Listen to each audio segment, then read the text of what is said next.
অনেকগুলো শামুকফুল পাখি, বড় বড় বক এবং নাম জানা অজানা অসংখ্য পাখি তো দেখতে পাচ্ছি।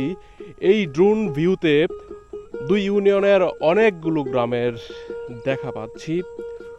উত্তর খামেরের দক্ষিণাংশ বা বিলের অংশটা উত্তর খামের, দক্ষিণ খামের, চর খামের, মাটিকাটা, তরগাঁও, করিহাতার একাংশ, বেগুনহাটি, পিরোজপুর ইত্যাদি অনেকগুলো গ্রামের সমষ্টি এই উন্মুক্ত প্রান্তর। এমনকি মানচিত্র গুগল ম্যাপও দেখা যায় কাপাসিয়ার এই উত্তরাঞ্চলের দক্ষিণ প্রান্ত, যেটা শীতলক্ষার পারে বিশাল উন্মুক্ত প্রান্তর। এ পাশে মাদুলি বিল, আরেক পাশে জামরি বিল, বিধৌত বিভিন্ন ছোট ছোট নাম তো রয়েছেই। এই খোলা প্রান্তর আমাকে সবসময় আকর্ষিত করত ছোটবেলা থেকেই।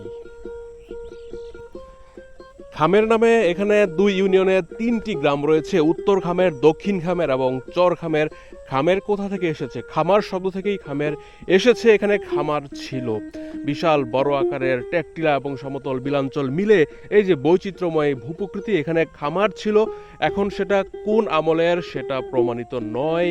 সেই বিষয়টা, সেই ইতিহাস অবশ্যই কেউ না কেউ জানতো, শত বছর আগে কেউ জানতো, 50 বছর 20 বছর আগে, বাট কালের আবর্তে সব কিছুই হারিয়ে গিয়েছে।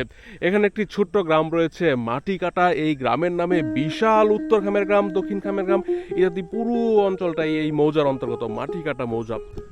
শীতলক্ষা নদীতে একটি অদ্ভুত বৈচিত্র্যময় বাঘ দেখেছে। নদীর তো বাঘ থাকবে, কিন্তু এটি ভিন্ন রকম একটি বাঘ। সেই বাঘটা তরগাঁও বার্নিখোলা অঞ্চলে, বিপরীত পাশে আবার কাপাসিয়া সদর ইউনিয়ন। অর্থাৎ এই ভিডিওতে এই কাপাসিয়াবাসীরা বা দেশের আগ্রহী দর্শকরা তিনটি ইউনিয়ন দেখতে পাচ্ছেন। গাজীপুরের কাপাসিয়া সদর ইউনিয়নের নদীর ওই পারের অংশটা, তরগাঁও ইউনিয়ন, করিহাতা ইউনিয়ন এবং তরগাঁও করিহাতার দক্ষিণাংশ।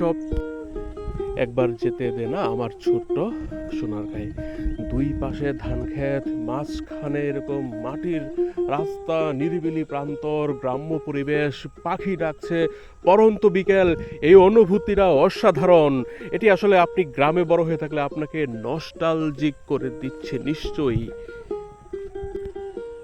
এই ভিডিওর পেছনে আমি ছিলাম নাজিব মাহফুজ খান। প্রতিদিনই আপলোড করে যাচ্ছি ফেসবুকে, ইউটিউবে এবং বাংলাদেশের প্রত্যন্ত অঞ্চল, গ্রামগঞ্জ, বিশেষ করে গাজীপুরের সকল গ্রাম এবং বাংলাদেশের সকল উপজেলা উপস্থাপন করা আমার অন্যতম একটি লক্ষ্য। পাশে থাকবেন, ভালো থাকবেন।